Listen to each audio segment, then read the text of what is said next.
A billionaire watched in silence as his maid's daughter was forced to return her brother's birthday cake at the counter. But when he stepped forward, his next move stunned everyone watching. $12.50. That was the precise cost of a little boy's entire world. Standing at the busy checkout, Emily counted her crumpled bills and realized the math wouldn't work. She was short. Under the impatient gaze of the cashier and the line behind her, she had to make a cruel choice. "I'm sorry. I thought I had enough," she said with quiet dignity, handing back the blue rocket ship cake her brother had dreamed of for months. She forced a smile to hide her crushing defeat, thinking her shame went unnoticed in the crowd, but she was wrong. Billionaire Robert Sullivan was watching from the shadows, and he was about to make a move that would change their lives forever. The price of the birthday cake was $12, but the cost of leaving it behind was heartbreaking. 12-year-old Emily stood frozen at the checkout counter, her small hand clutching a pile of crumpled bills that wasn't enough. She looked down at her little brother's hopeful face and felt the heavy weight of the world on her shoulders. The grocery store was busy for a Tuesday afternoon. People moved quickly, their carts full of food, their minds on dinner plans and work schedules. But for Emily, time seemed to slow down completely. She stared at the digital screen on the register. The red numbers did not change. $12.50. She looked down at her palm. She had carefully counted the money 3 times before they left the house. She had a $5 bill, 3 singles, and a handful of quarters and dimes she had saved from collecting recycling cans. In her head, it added up. In her head, it was enough. But now, staring at the cashier, Emily realized she had miscalculated. She was short. "Well?" the cashier asked. Her name tag said Brenda. She was a woman in her 50s who looked like she had been standing on her feet for too long. She tapped her fingernails against the counter. "Do you have the rest, honey? There is a line forming behind you." Emily felt her face grow hot. She could feel the eyes of the other customers burning into her back. She looked down at her brother, Timmy. He was 7 years old today. He was holding the edge of the counter, his eyes wide and fixed on the plastic container. Inside was a vanilla cake with blue frosting and a small sugar rocket ship in the center. Timmy had been talking about the rocket ship cake for 2 months. He didn't ask for toys. He didn't ask for a party. He just wanted the cake that looked like space. "I think I have another quarter," Emily said softly. Her voice was steady, even though her stomach was twisting in knots. She dug into the pocket of her worn denim jacket. Her fingers brushed against lint and a loose button, but no money. She checked her other pocket. Empty. "I'm sorry," Emily said, looking up at Brenda. "I thought I had enough. Can we take off the candles?" Brenda sighed. It was a loud, heavy sound that made Emily shrink a little inside. "The candles are only $2. The cake is $10.50. You have $9 here." The math was simple. It was cruel, but it was simple. "Oh," Emily whispered. Timmy tugged on her sleeve. "Em? What's wrong? Can we go eat the rocket now?" Emily turned to him. She forced a smile onto her face. It was the same brave face her grandfather used to make in the old photographs on their mantel. "Hey, Timmy, you know what? I think I saw a better cake at home. A surprise cake." Timmy frowned, confused. "But I like this one. You promised." "I know," Emily said, kneeling down so she was eye level with him. She ignored the impatient shuffling of feet behind her. "But plans change, soldier. Remember what Grandpa used to say? A good soldier adapts." Timmy straightened his posture slightly at the mention of Grandpa. "Okay, I adapt." Emily stood up and looked at the cashier. She pushed the money back into her pocket with dignity. "We will not be taking the cake today. I apologize for the inconvenience." "Fine," Brenda muttered. She shoved the cake to the side, near the bag of returned items. "Next." Emily took Timmy's hand. She walked past the line of people. She kept her head high, staring straight ahead. She did not want anyone to see her eyes watering. She did not want their pity. She was a miller, and Millers did not beg. Near the magazine rack, a man in a charcoal gray coat watched the entire scene. Robert Sullivan was 70 years old. He was a man who owned skyscrapers, shipping fleets, and more land than he could walk in a lifetime. He was known in the business world as a shark, a man of iron will. But today, he was just an old man buying a newspaper and a bottle of water. He stood perfectly still, his sharp blue eyes following the girl and the boy. He knew that girl. He didn't know her name, not exactly. But he knew her face. She was the daughter of Susan, one of the maids who cleaned his penthouse suite on Thursdays. Susan was a quiet woman, hard-working, always keeping her head down. Sometimes, during the summer or school holidays, she had to bring her daughter along. The girl would sit in the staff break room, reading thick books with torn covers, quiet as a mouse. But it wasn't just recognition that stopped Robert. It was something else. As the girl turned to leave, her jacket swung open slightly. Pinned to her faded t-shirt was a silver medal. It was old, tarnished, but unmistakable to a man like Robert. It was a silver star. Robert's breath caught in his throat. That was a medal for gallantry in action. A medal for heroes. He looked closely at the girl's face again. She had the same determined jawline, the same steel in her eyes that he had seen in men on the battlefield 50 years ago.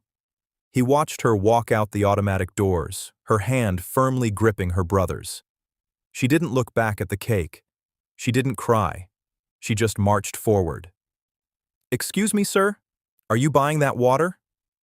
Robert blinked, snapping back to reality. The cashier, Brenda, was looking at him now. "Yes," Robert said. His voice was deep and commanded attention without being loud. He stepped up to the counter. He placed the water and the newspaper down. Then he pointed to the side. "And I will take that cake, the one the little girl just left." Brenda looked surprised. "The rocket ship cake? You want that?" "Yes. And the candles," Robert added. "That will be $12.50 plus the water and paper," Brenda said, her tone suddenly much more polite. She sensed money on him. It was in the fabric of his coat, the way he held himself. Robert pulled a crisp $20 bill from his leather wallet. "Keep the change." He took the plastic container. He looked at the blue frosting and the little sugar rocket. It was a simple thing, a cheap thing. But to that boy, it was the whole world. And to that girl, leaving it behind was a defeat she did not deserve. Robert walked out of the store. The winter air was biting and cold. The sky was a bruised purple, the sun setting early behind the city skyline. He scanned the parking lot. He saw them. Emily and Timmy were walking along the sidewalk, near the edge of the lot. They were heading toward the bus stop, but then they walked past it. They were walking home. It was too cold to walk, but saving bus fare was likely part of their budget. Robert walked to his car, a black sedan that looked modest, but had an engine worth more than the grocery store. He placed the cake on the passenger seat carefully. He got in and started the engine. He didn't turn on the headlights yet. He just let the car idle, watching the two small figures trudging against the wind. He needed to know more. He needed to understand why the granddaughter of a war hero, someone who wore a silver star on her shirt, was counting pennies for a grocery store cake. And he needed to know why his own employee, Susan, was struggling this much. Robert put the car in drive. He pulled out of the lot, keeping a slow distance. He was going to follow them. "Is it far?" Timmy asked. His teeth were chattering slightly. The wind cut through his thin jacket. "Not far," Emily lied. "Just a few more blocks. Think warm thoughts, Timmy. Think about a volcano."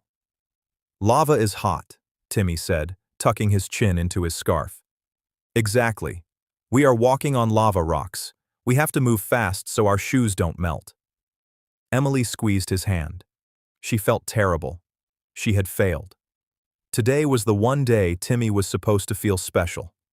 Their dad had left 3 years ago, just packed a bag and vanished. Their mom worked 2 jobs, sometimes 3, scrubbing floors and cleaning toilets for rich people. And Grandpa. Grandpa had been their rock. But the cancer took him 6 months ago. The medical bills had eaten everything. The house, the savings, the car. Now they lived in a small apartment in the basement of a brick building that smelled like damp earth. Emily touched the metal on her chest beneath her jacket. It was heavy. Grandpa had given it to her before he died. "You're the captain now, Em," he had rasped. "You take care of the troops." Currently, the troops were freezing and cakeless. "Em?" Timmy looked up. "Did you really see a surprise cake at home? Or did you just say that because we didn't have money?" Emily's heart stopped. Timmy was smart. Too smart for 7. She looked down at him.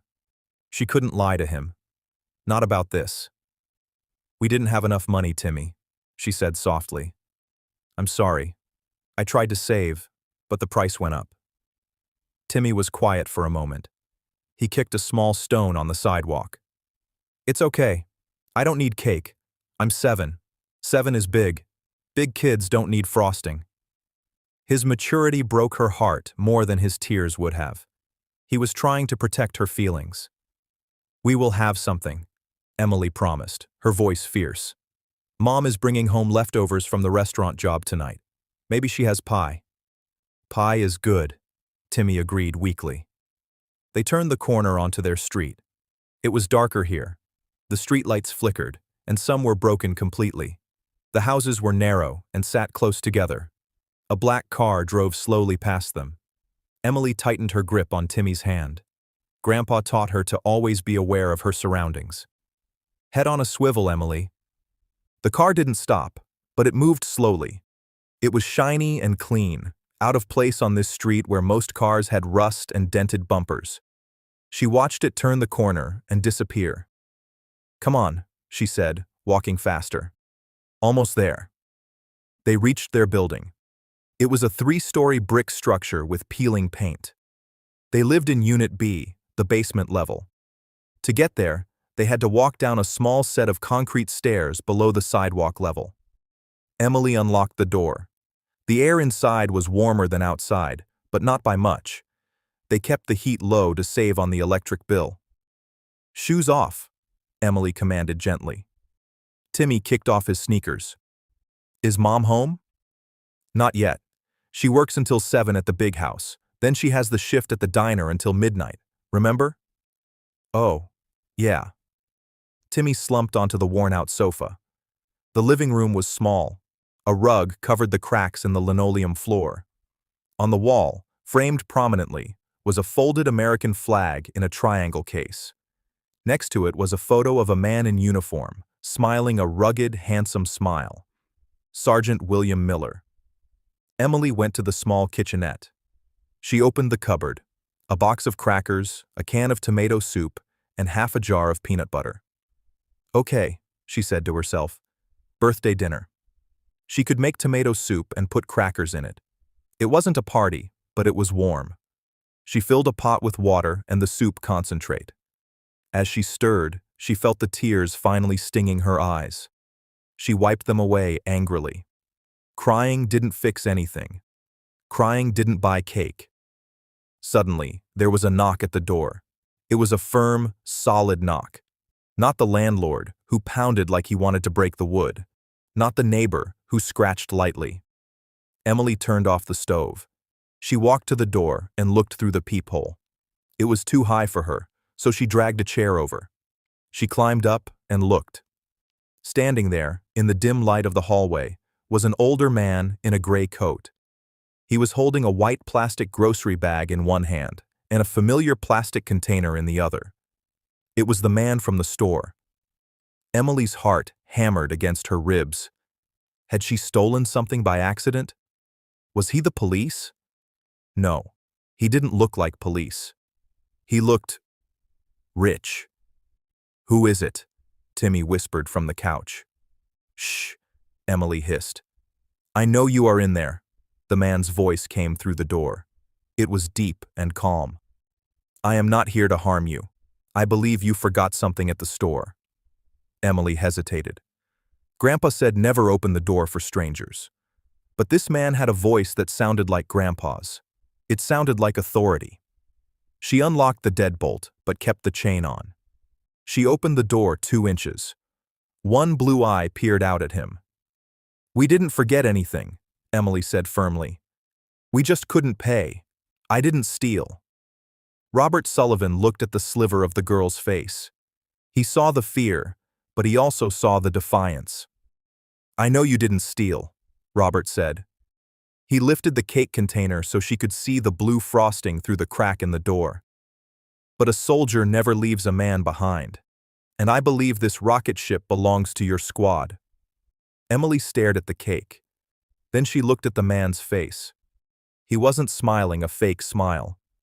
He looked serious. "Who are you?" she asked.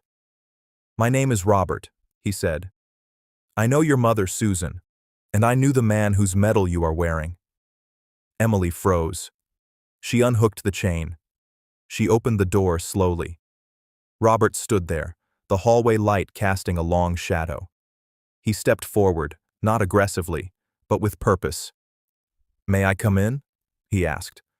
"I have a delivery for a Mr. Timmy." Timmy jumped up from the couch, his eyes locking onto the plastic container. "The rocket!" Emily stood aside, her hand still gripping the door handle. She didn't know why, but she trusted him. Maybe it was the way he stood. Maybe it was because he recognized the medal. "Come in," she said. Robert stepped into the small basement apartment. He took in the sight instantly. The peeling paint, the clean but worn furniture, the smell of tomato soup on the stove. And there, on the wall, the flag. He walked over to the small table and placed the cake down. "Happy birthday, son," Robert said to Timmy. Timmy looked at Emily for permission. She nodded. Timmy ran to the table. "Wow, it's the real one! Look, Em, it's the real one!" Robert turned to Emily. The room was small, and his presence filled it. "You're Susan's daughter," he stated. "Yes, I'm Emily." "And that," Robert pointed to the photo on the wall, "is William Miller." "My grandfather," Emily said, her chin lifting slightly. "I served with the 101st Airborne," Robert said quietly. "Your grandfather was a legend in the Corps. They called him Iron Will." Emily's eyes widened. "You knew him?" "I knew of him. Everyone did." Robert looked around the poor apartment again. His jaw tightened. A man like William Miller should have left a legacy of security for his family. The fact that his grandchildren were living in a basement, counting pennies for a cake, made Robert feel a deep, burning anger. Not at them, but at the system, at the world, and perhaps at himself for not noticing sooner. "Does your mother know you are here?" Emily asked. "No," Robert said. "I saw you at the store. I followed you to make sure you got home safe. But now that I am here, we need to talk." "About what?" Emily asked, feeling defensive again. "About why the daughter of a hero is returning a birthday cake," Robert said, "and about how we are going to fix it." The kitchen table was a small, round piece of furniture with a laminate top that had peeled at the edges. Robert sat on a folding metal chair. It was cold against his back through his coat, but he did not move. He watched Timmy devour the slice of blue cake with a focus that only a 7-year-old could summon. "This is the best rocket ever," Timmy mumbled, his mouth blue. "Chew, Timmy. Don't inhale it," Emily said. She stood by the stove, stirring the soup. The smell of tomato and metallic tin filled the small room. It was a smell from Robert's childhood, a smell of lean times during the war, before the skyscrapers and the private jets. Robert turned his gaze to Emily. She was too young to have that worry line between her eyebrows. She moved around the kitchen with an efficiency that spoke of necessity, not choice. "You run a tight ship, Emily," Robert observed. Emily poured the thin red soup into 3 chipped bowls. She placed a stack of saltine crackers in the center of the table. "Someone has to.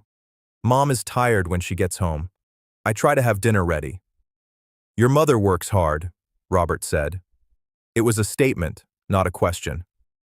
She works all the time, Timmy chimed in, licking frosting off his thumb. She scrubs the big floors at the tower. She says the floors are so shiny you can see your nose in them.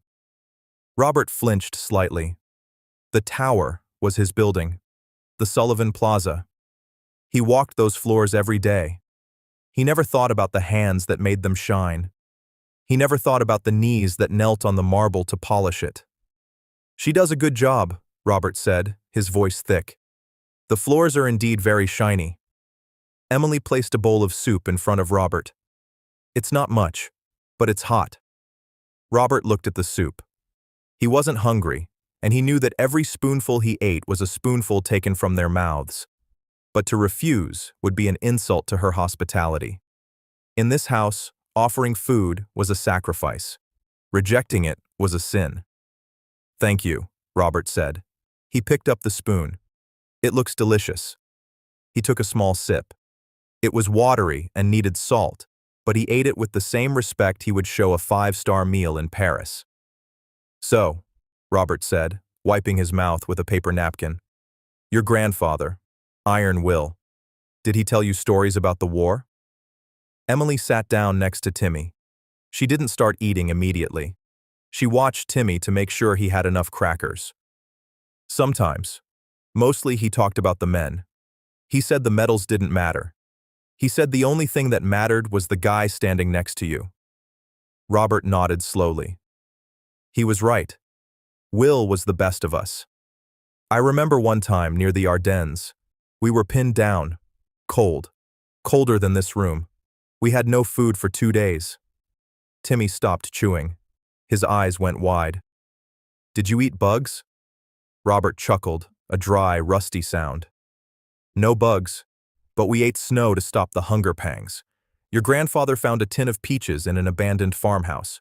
Just one tin. There were 12 of us. What did he do? Emily asked. She was leaning forward now, the soup forgotten. He opened it, Robert said, his eyes distant. And he passed it around. Everyone got one slice. He made sure the youngest private ate first. He ate the syrup at the bottom. That was Will. He always fed the troops first. Robert looked pointedly at Emily. I see the apple didn't fall far from the tree. Emily looked down at her bowl. A faint blush colored her pale cheeks. I just wanted Timmy to have a birthday. And you succeeded, Robert said. He reached into his inner pocket and pulled out a notebook and a gold pen. Emily, I want to ask you a question, and I need a soldier's honest answer. No protecting the command. Understood? Emily straightened up. Yes, sir. How much is the rent for this place? Emily hesitated. She looked at the door as if expecting her mother to burst in and stop her. But the door remained closed. $600, she whispered. Robert wrote it down. And the utilities? Heat is electric. It's expensive. In the winter, maybe 200. We keep it off mostly. And food? Mom gives me $50 a week for groceries. I use coupons. Robert did the math in his head. It was brutal arithmetic. Susan's salary at the cleaning company, a company he contracted but didn't manage directly, was likely minimum wage. After taxes, she was probably bringing home barely enough to cover the rent. The rest was a juggling act. A dangerous, exhausting juggling act where one dropped ball meant disaster. Is there debt? Robert asked gently. Emily nodded. The hospital. Grandpa was sick for a long time. The ambulance rides. The medicine. Mom says we are paying it off, but the letters keep coming. They are printed in red ink. Red ink. The color of blood in the financial world. I see, Robert said. He closed the notebook. He didn't need to write anymore. He had seen enough. Suddenly, the lights in the apartment flickered. They buzzed angrily, dimmed to a dull orange, and then surged back to brightness. The wiring is bad, Emily explained casually. The landlord says he will fix it next month. He said that last month too. Robert's hand clenched around his pen. He owned buildings all over the city. If a light bulb flickered in one of his hotels, A maintenance crew was there in 5 minutes. Here, a widow and 2 children lived in a fire trap, and the landlord made empty promises. The sound of a heavy metal door scraping open echoed from the hallway. Then, the rhythmic clack, clack, clack of tired feet on concrete stairs. "Mom's home," Timmy shouted. He jumped off his chair, his face still smeared with blue frosting. Emily stood up quickly. She looked at Robert with a sudden panic. "Please," she said, her voice dropping to a whisper. "Don't tell her I told you about the money. She has a lot of pride. She doesn't want anyone to know." "Your secret is safe with me," Robert promised. The door handle turned. The door opened. Susan Miller stepped inside. She was a woman in her late 30s, but fatigue had aged her. Her blonde hair was pulled back in a messy bun, strands escaping to frame a face that was pale and drawn. She wore a thick, shapeless coat over her cleaning uniform. In her hand, she carried a plastic bag from the diner where she worked her second shift. "Hey, monkeys," she said, forcing a bright, cheerful tone that didn't quite reach her eyes. "I brought pie." She lifted the bag. Then she froze. She saw the boots first. Expensive leather boots, polished to a shine. Then the gray trousers. Then the charcoal coat. Her eyes traveled up to Robert's face. The bag of pie slipped from her fingers and hit the floor with a soft thud. Mr. Sullivan?" Susan gasped. Her hand flew to her mouth. The color drained from her face completely. "Oh my God. Is something wrong? Did I forget to lock the executive suite? I swear I checked the doors. I swear." She was trembling. It was a reaction of pure fear. Fear of losing her job. Fear of the man who held her livelihood in his hands. Robert stood up. He felt a sharp pang of guilt in his chest. He didn't want to be the monster in her story. "Susan," he said, his voice gentle and low. "You are not in trouble. The suite is fine. Everything is fine." Susan looked confused. She looked from Robert to Emily, then to Timmy and the blue cake on the table. "Then, what are you doing in my house?" she asked. She took a step back, as if she were the intruder. "How did you find us?" "I brought the cake," Timmy announced proudly. "Well, he brought it, but it's for me." Susan looked at the cake, the expensive bakery container, the rocket ship. She looked back at Robert, her eyes narrowing slightly. The fear was being replaced by a defensive wall. "You bought my son a cake?" Susan asked slowly. "I ran into your children at the grocery store," Robert said. He chose his words carefully. "There was a complication with the checkout. I simply assisted a neighbor." "A neighbor," Susan repeated, bitter irony in her voice. "You live in the penthouse, Mr. Sullivan. We live in the basement. We are not neighbors." "Mom, he knows Grandpa," Emily interjected, stepping between them. "He served with him. In the 101st. Susan paused. She looked at Robert with new eyes. She saw the way he stood, the military bearing that age hadn't erased. She looked at the photo of her father on the wall, then back at the billionaire. "You knew my father?" she asked softly. "I did," Robert said. "He was a good man, a brave man." Susan let out a long, shuddering breath. She leaned against the doorframe, her energy suddenly gone. He was stubborn, though, would never take a handout. She looked at the cake again. "Mr. Sullivan, I appreciate the gesture. Truly. But I can pay for my own family. I don't need charity from my boss. I will pay you back for the cake on Monday. You can deduct it from my wages." "Susan," Robert started. "Please," she interrupted, her voice rising. "I work 2 jobs. I take care of my kids. We are fine. We don't need you coming down here to inspect us." "I am not inspecting you," Robert said firmly. "I am visiting, and I am seeing things that concern me. Not as your boss, but as a human being." He gestured to the room, the peeling paint, the dark corners. "You are working 16 hours a day, Susan. I checked your logs. And you are coming home to this? Why didn't you come to HR? Why didn't you say you were drowning? HR? Susan laughed, a sharp, humorless sound. Mr. Sullivan, the last time I asked for a shift change to take Timmy to the doctor, my supervisor told me there were 10 people waiting for my job. If I complain, I'm gone. If I say I'm struggling, I'm a liability. Robert went silent. The truth of her words hit him like a physical blow. He sat in his boardroom, looking at spreadsheets of profits and efficiency. He didn't see the fear culture that his middle managers had created. He didn't see the threat that hung over people like Susan. "That supervisor," Robert said, his voice turning cold as ice, "will be dealt with." Susan's eyes widened in panic again.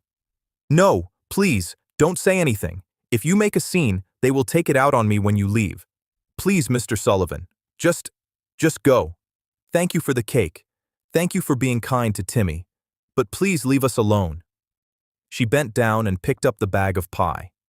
She walked to the counter and set it down, her back to him. Her shoulders were shaking. She was crying, silently, trying to hide it from her children. Emily looked at Robert. Her eyes were pleading. "Do something," they said. Robert looked at the woman's back. He looked at the conditions of the room. He realized that simply writing a check wouldn't fix this. This wasn't just about money. It was about dignity.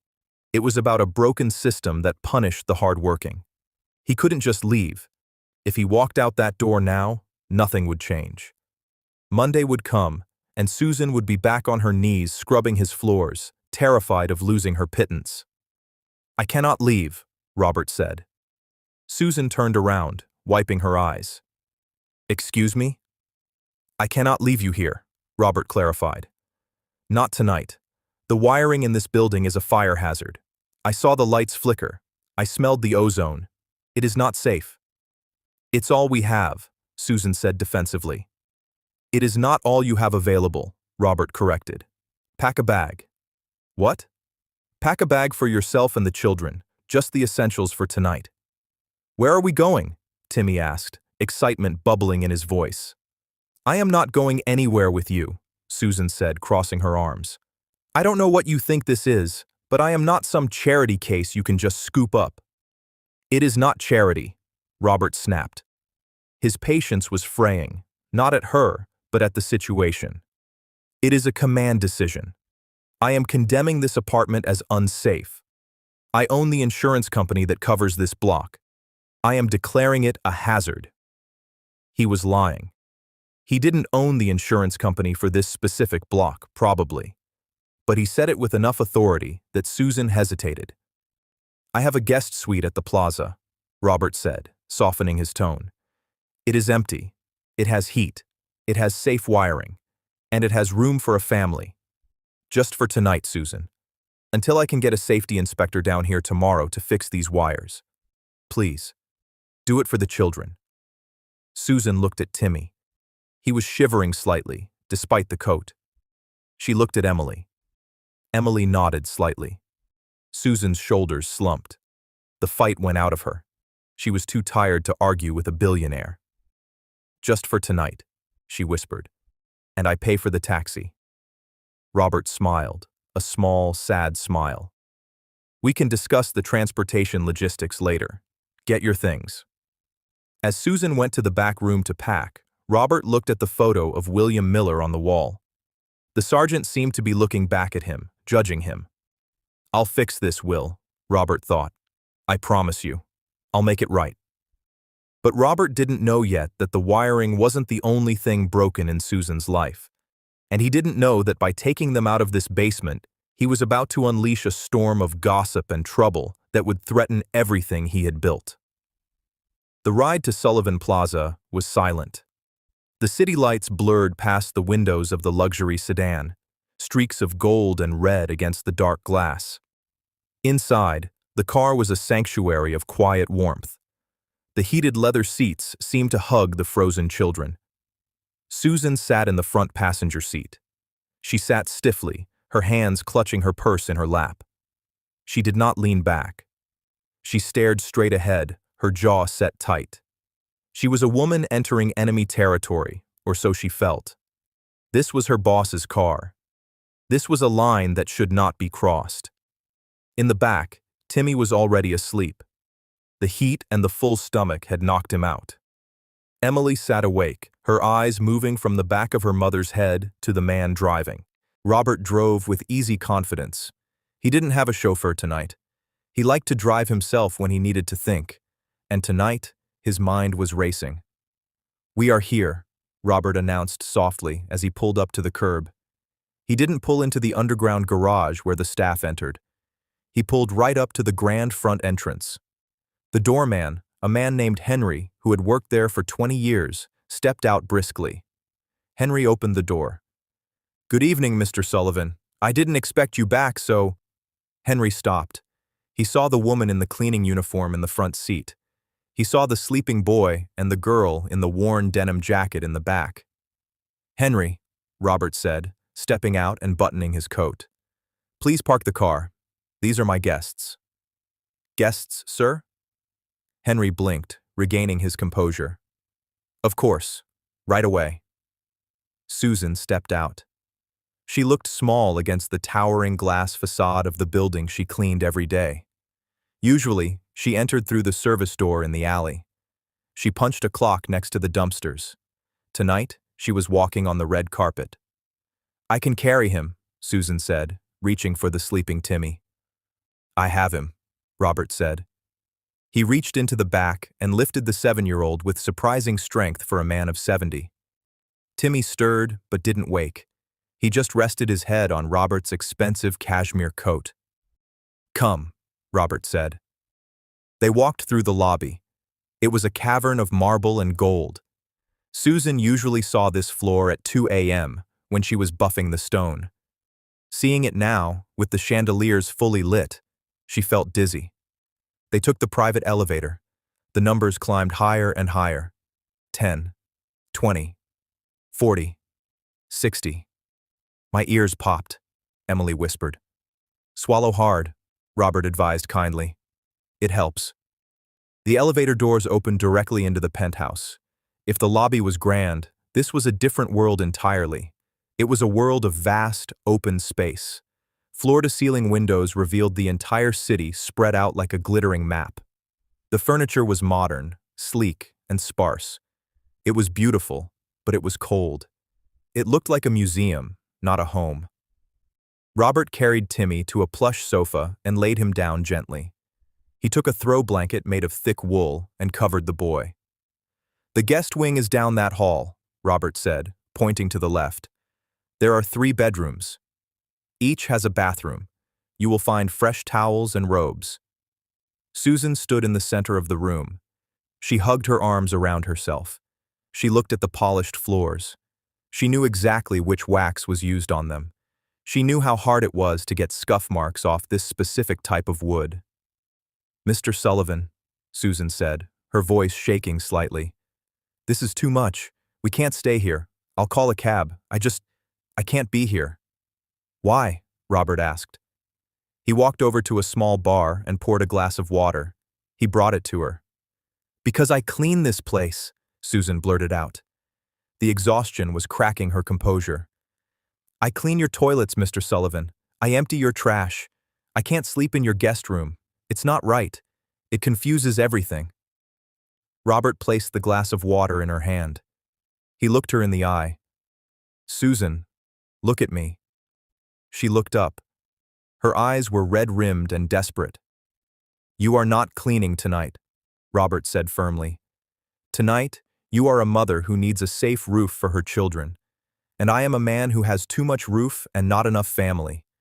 You are doing me a favor by filling these rooms. It is too quiet here."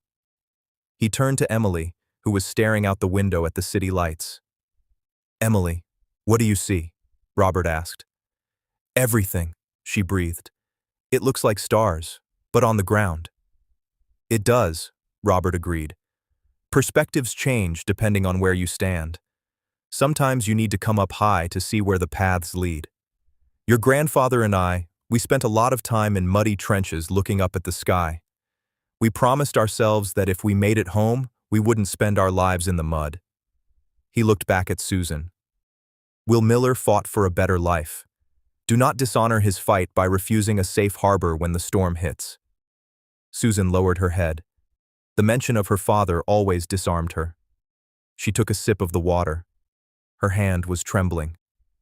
Okay, she whispered. Just for tonight. Because of the wiring. Good, Robert said. Now I imagine you are hungry. Real food, not just soup. We're okay. Susan started to protest automatically. I am not, Robert said. And I hate eating alone.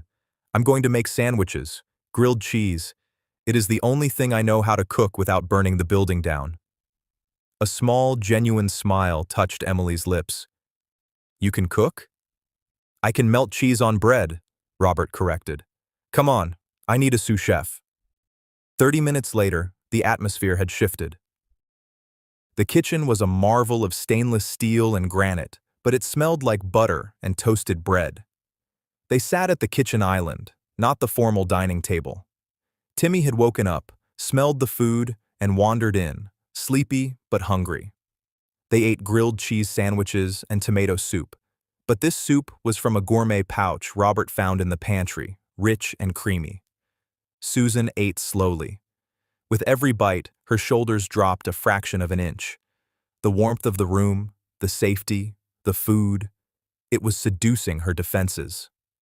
So, Robert said, wiping a crumb from his lip, I want to talk about the red ink Emily mentioned. Susan froze. She shot a look at Emily. Emily looked down at her plate. Don't look at her, Robert said gently. She is a good soldier. She reported the situation accurately. You have medical debt. Susan sighed. She put down her sandwich. My father's cancer. The insurance hit a cap. The treatments were experimental. We tried everything. How much? Robert asked. 40,000, Susan said. The number hung in the air like a lead weight. I pay 200 a month. The interest eats most of it. I'll be paying it until I'm 80. And the rent? I'm behind, she admitted. 2 months. The landlord said if I don't pay by Friday, he changes the locks. That's why I was picking up the extra shifts. That's why... She stopped. Her voice caught. That's why I couldn't buy the cake. I had the money in my hand this morning, but the landlord called. He wanted a good faith payment. I gave it to him. I had to choose between a roof and a cake. Tears welled up in her eyes again. I felt like such a failure. A mother should never have to look at her child and say no to a birthday cake. Robert reached across the island. He placed his hand over hers. His hand was weathered, spotted with age, but strong. You chose the roof, Robert said. That is not failure, Susan. That is survival. That is command. You protected your unit. I'm tired, Mr. Sullivan, she whispered. The admission came out like a broken dam. I am so tired. I know, Robert said. I know. Timmy finished his sandwich and yawned loudly. Can we watch TV? The screen is as big as a movie. Maybe for 10 minutes, Robert said. Emily, show him the remote. It's on the coffee table. The kids ran into the living room. The sound of a cartoon filled the vast silence of the penthouse. Susan stood up to clear the plates. I'll wash these. Leave them, Robert ordered. The housekeeper comes in the morning. I am the housekeeper, Susan said, a reflex. She reached for a plate. Then it happened. As she reached for the plate, Susan swayed. Her face went gray. The plate slipped from her fingers and shattered on the tile floor. Susan? Robert stood up quickly. She blinked, looking confused. I feel dizzy. The room is spinning. She took a step back, trying to find the counter for support, but she missed. Her knees buckled. Mom! Emily screamed from the living room. Robert moved faster than he had in 20 years. He caught her just before she hit the floor. She was light, alarmingly light. He realized beneath the bulky coat, she was frail. She had been skipping meals to feed her kids. He lowered her to the ground, kneeling beside her. Susan? Can you hear me? Her eyes were fluttering. Her skin was clammy and cold. My chest, she gasped. It hurts. Hard to breathe. Emily, Robert barked. Bring me the phone, now! Emily ran in, her face pale with terror. Timmy was standing in the doorway, crying. Robert grabbed the phone. He didn't call 911. He dialed a private number. Dr. Aris, Robert said into the phone, his voice commanding and sharp. This is Robert Sullivan. I have a medical emergency at the penthouse. Female, late 30s. Signs of extreme exhaustion, malnutrition, possible cardiac stress. Get here, now, and bring the portable unit. He hung up. He looked at Emily. Emily, listen to me, Robert said. He was calm. He was the sergeant now. Take Timmy into the guest room. Turn on the TV loud. Close the door. Is she dying? Emily sobbed. Is she going to be like Grandpa? No, Robert said fiercely. Not on my watch. She has just crashed. Her engine ran out of fuel. But I need you to take care of your brother so I can take care of your mother. Can you do that? Emily wiped her eyes. She nodded. She grabbed Timmy's hand. Come on, Timmy. Let's go watch the movie. She dragged the crying boy down the hall and closed the door. Robert turned back to Susan. She was conscious, but barely. He loosened the collar of her uniform. He took her hand. Hold on, Susan, he whispered. Help is coming. You don't have to carry it alone anymore. You can let go. I've got you. Susan looked up at him. Her eyes were filled with fear, not for herself, but for what would happen next. The kids, she wheezed. If I go to the hospital, social services, they'll take them. No, Robert promised. They won't touch them. You are in my house. You are under my protection. Nobody takes them. I swear it on the silver star. Susan's eyes closed. Her breathing was shallow. Robert sat on the kitchen floor of his billion-dollar penthouse, holding the hand of his cleaning lady, waiting for the elevator to ding. He looked at the shattered pieces of the plate on the floor. He realized he had been wrong earlier. He hadn't just been ignoring the people who worked for him. He had been ignoring the reality of the world he helped build. A world where a woman works herself to death for a cake and a cold basement. The elevator dinged. The storm had arrived. And Robert knew that when the sun came up, nothing could go back to the way it was before. He was done being an observer. It was time to go back to war. The private wing of St. Jude's Hospital was quiet.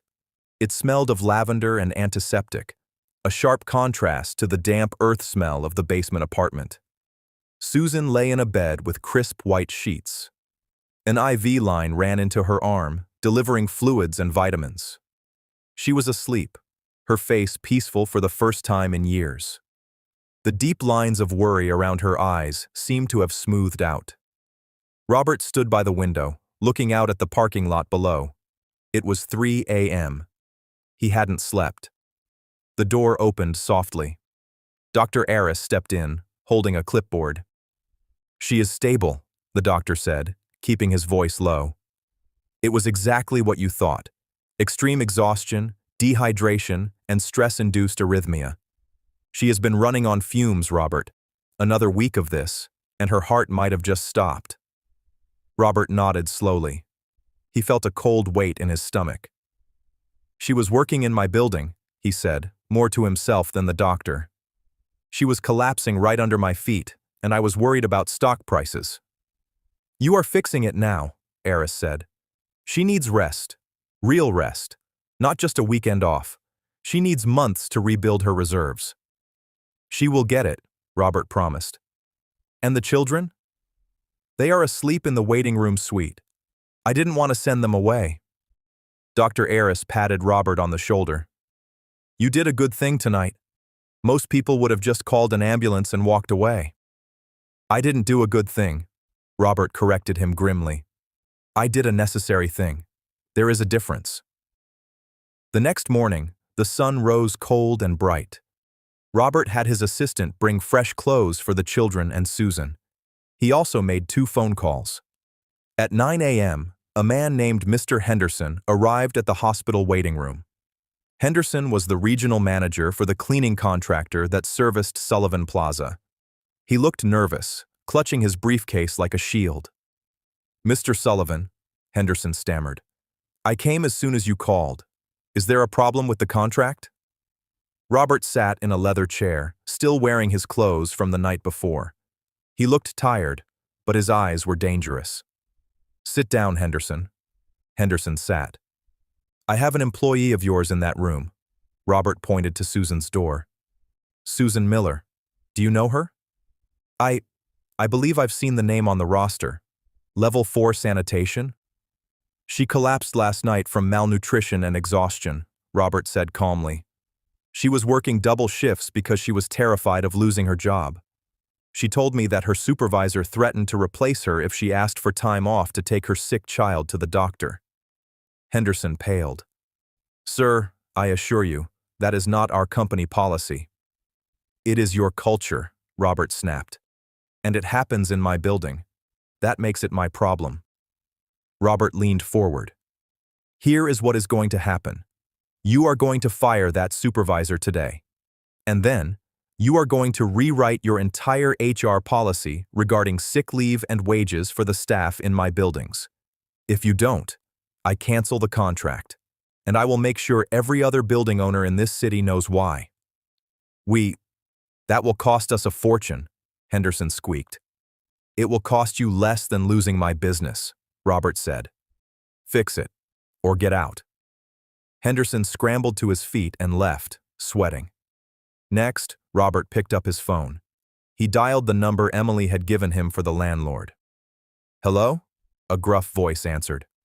"This is Robert Sullivan's attorney," Robert lied smoothly. "I am representing Ms. Susan Miller regarding the property at 42 Oak Street." The line went silent. "We are sending a building inspector to the unit today," Robert continued. "If he finds a single code violation, like, say, faulty wiring, we will be suing for endangerment. Unless, of course, you would like to release Ms. Miller from her lease immediately, return her deposit, and waive all back rent." "Take the lease," the landlord grunted and hung up. Robert put the phone down. The battles were won. Now came the hard part, the peace talks. Susan woke up around noon. The sunlight was streaming across her bed. She blinked, confused, until she saw Emily and Timmy sitting in chairs by the wall, watching cartoons on a tablet with the sound off. "Mom!" Timmy whispered loudly. He ran over and hugged her carefully. "Hey, baby," Susan rasped. She felt weak, but clear-headed. She looked up and saw Robert standing in the doorway. "The doctor says you are going to live," Robert said, entering the room. "But you are grounded." Susan tried to sit up. "Mr. Sullivan, the work, my shift, is covered," Robert said. "Indefinitely. You are on paid medical leave." "I don't have paid medical leave," Susan said, confused. "You do now. I had a chat with your management." Robert pulled a chair close to the bed. "Susan, we need to settle something. Last night you said your father was stubborn, that he wouldn't take a handout, and you are the same." "Ideally, yes," Susan said, her pride flaring up even in a hospital gown. "Good, because I am not offering a handout. I am paying a debt."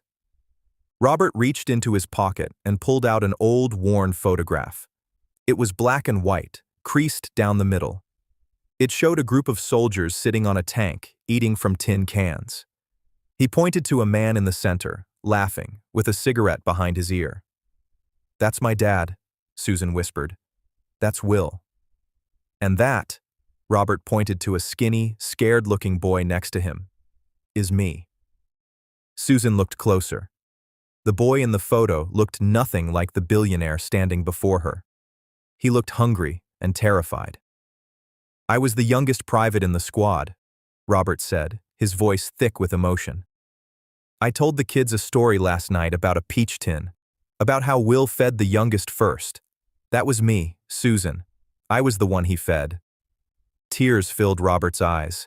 He didn't wipe them away. "Your father saved my life 3 times. Once in the Ardennes, once in Berlin, and once when we got home and I couldn't find a job. He gave me $50 to buy a suit so I could go to an interview. That interview got me my start in shipping." Robert looked at Susan, his expression pleading. "Everything I have, the towers, the money, the cars, it started with your father's $50. I tried to find him years ago, to pay him back. But I looked for William Miller. Do you know how many William Millers are in the directory? Thousands. I never knew he had passed. I never knew he had a daughter." Susan was crying now, silent tears running down her cheeks. Emily was listening intently, holding Timmy's hand. "So you see," Robert said, leaning back, "this isn't charity. This is a return on an investment. Your father invested in me when I was nothing. Now, the investment has matured. I am simply paying the dividend to his shareholders. To you, to Emily, to Timmy." "A dividend?" Susan asked, a small smile breaking through her tears. "A very large one," Robert smiled. "I am setting up a trust for the children's education. And for you, I have a proposition. I need someone to manage the charitable arm of my company. Someone who knows what it's like to struggle. Someone who knows the value of $1 and a loaf of bread. I don't need a polished executive. I need a fighter. I need a Miller. You want to hire me? I want to partner with you. The salary is substantial. The hours are reasonable. And you will never scrub a floor again unless you want to." Susan looked at her hands that were red and rough from chemicals. She looked at Emily, who was nodding vigorously. She looked at Timmy, who just wanted his mom to be happy. "I don't know what to say," Susan whispered. "Say yes, sir," Robert suggested gently. "Like a good soldier." Susan laughed, a real, full laugh. "Yes, sir." 6 months later, the sign above the renovated brick building read, "The Iron Will Foundation." It was the same building where Susan used to live in the damp basement. Now, Robert owned the entire property. The upper floors were converted into affordable apartments for single mothers, and the ground floor was a community kitchen and support center. On this Sunday morning, the line outside wasn't heavy with shame. It was light with chatter. Inside, the air smelled of fresh vanilla and yeast. Susan moved through the crowd, vibrant and healthy in a smart blazer. She checked her clipboard and directed a mother to the back room where winter coats were being distributed. Her smile was brighter than it had ever been. At the serving counter, Emily was in charge. She stood taller now, her blonde hair tied back. "Chocolate or vanilla?" Emily asked a shy little girl. "Vanilla," the girl whispered. "Good choice. It has a rocket ship on it," Emily said with a wink, handing over the box.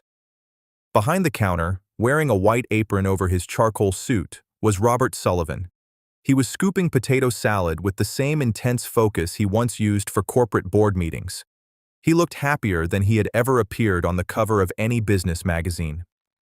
Timmy ran between the tables filling water glasses, wearing a t-shirt that read, "Junior Captain." The bell above the door chimed. A young woman walked in holding a baby. She looked tired, her clothes worn and thin. She hesitated near the entrance, looking at the food and then turning to leave. Robert put down his spoon and walked out from behind the counter. "Excuse me, miss?" he called out. The woman froze. I don't have a voucher. I made a mistake." "You don't need a voucher here," Robert said gently, guiding her toward a warm table. "You just need an appetite. Is it a birthday?" The woman looked down at her baby. "No, just a Tuesday, a hard Tuesday." "Those are the days that need cake the most," Robert smiled. "Sit down. My friend Susan will bring a high chair and I will get you a hot meal." Susan arrived with coffee and Emily brought a cupcake for the baby. The woman wiped a tear from her cheek. "Why?" she asked. "Why do you do this?" Robert looked at the wall. Hanging there, in a place of honor, was the Silver Star medal next to the old photo of the soldiers on the tank. "Because nobody fights alone," Robert said softly. "Not anymore." Outside, The sun broke through the clouds, shining on the new sign. The billionaire, the maid, and the children had found something worth more than all the money in the bank. They had found a family. And in saving them, Robert realized, they had saved him right back. And that's where we'll leave Robert and the family for now, proving that sometimes the smallest gifts matter the most. I hope this story of unexpected kindness gave you a chance to step out of your own daily rush and just drift for a bit. I'd love to know what you were doing while listening. Maybe you were having a cup of tea, or perhaps winding down after your own long day of work. Drop a line in the comments. I really do read them all. If you want to make sure we cross paths again for more heartwarming tales, hitting like and subscribing makes a huge difference. We are always trying to improve our storytelling, so feel free to drop your feedback below. Thank you for being part of this story today.